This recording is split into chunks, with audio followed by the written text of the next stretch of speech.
La présente session se tient dans un contexte de poursuite de la croissance économique dans l'UEMOA, malgré la conjoncture internationale peu favorable.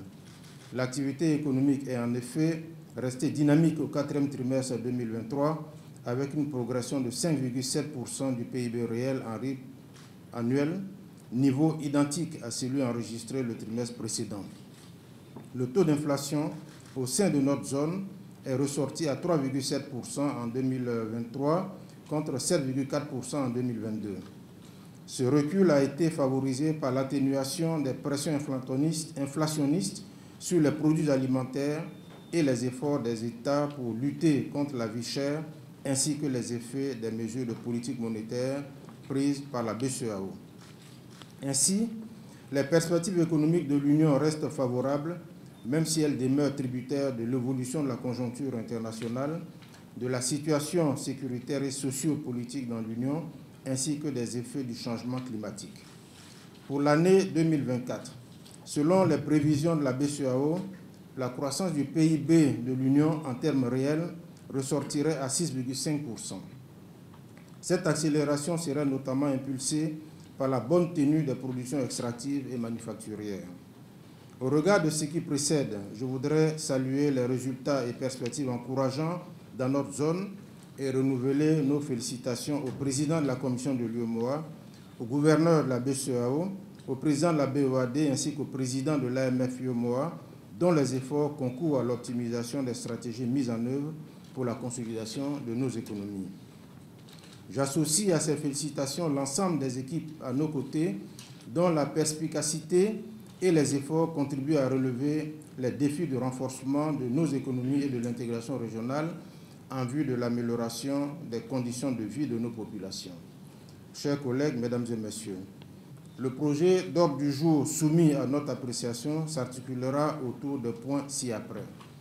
Au titre de la BCEAO, nous procéderons à l'examen du rapport sur la situation économique et monétaire de l'UEMOA au 31 décembre 2023.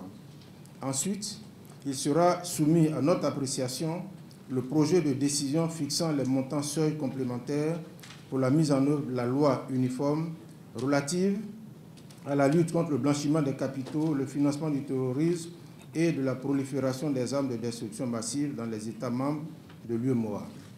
Ce point avait déjà fait l'objet d'examen lors de notre dernière session. En outre, nous examinerons la demande de dérogation pour la modification des articles 3 et 24 du projet de loi uniforme relative à la répression du faux monnayage et des autres atteintes aux signes monétaires dans les États membres de l'UEMOA introduite par la République du Bénin. De même, un projet de nomination du représentant de la Guinée-Bissau au sein du comité de politique monétaire de la BCEAO en application des articles 67 et suivants des statuts est soumis à notre appréciation. Enfin, nous serons invités à exprimer notre opinion sur les comptes de la BCEAO pour l'exercice 2023 et l'affectation des résultats financiers. Au titre de la commission bancaire de l'UEMOA, nous procéderons à l'application des dispositions des articles 5 et 8 de l'annexe à la convention régissant la commission bancaire de l'UEMOA relative au renouvellement du mandat des membres du collège de résolution de la commission bancaire. S'agissant de la BOAD, les comptes annuels pour l'exercice clos le 31 décembre 2023 seront soumis à notre examen. En ce qui concerne la commission de l'UEMOA, nous examinerons la situation du prélèvement communautaire de solidarité.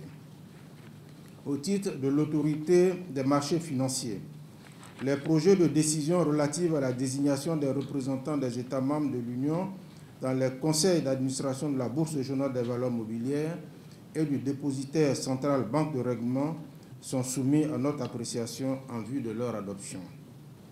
En outre, nous examinerons les conclusions des travaux de la réforme institutionnelle et organisationnelle de l'AMF-UEMOA ainsi que le projet du budget de l'AMF-UEMOA au titre de l'exercice 2024. Enfin, nous procéderons à l'application de l'article 5 de l'annexe à la convention régissant l'AMF-UEMOA.